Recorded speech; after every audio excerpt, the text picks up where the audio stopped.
Welcome to Not Milk Never Milk. Subscribe if you're lactose intolerant. You start by making sure the Encar app is up to date and you are signed in.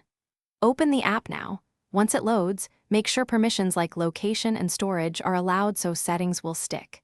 If your device language differs, set a sensible fallback in system settings so the app can detect it. You need these prerequisites because Encar reads system locale first. Once done, move immediately to the in-app settings to change language. You now navigate inside Encar. Tap Profile or the More tab at the bottom. These menus vary by version, but they host settings. Once in Settings, look for General or App Preferences, then find Language. Select the One Language option. Encar uses a single selectable list rather than auto toggles. Tap your chosen language and confirm the change. The app will typically prompt you to restart. Accept that prompt because the change only applies after the restart. Finish by force closing Encar and reopening it so the language change fully applies. Just switching activities isn't enough.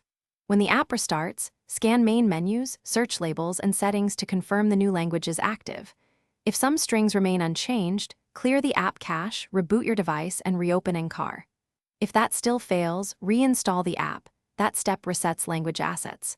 One key troubleshooting tip: if reinstalling doesn't help, check your device region setting, because Encar sometimes prioritizes region over app choice.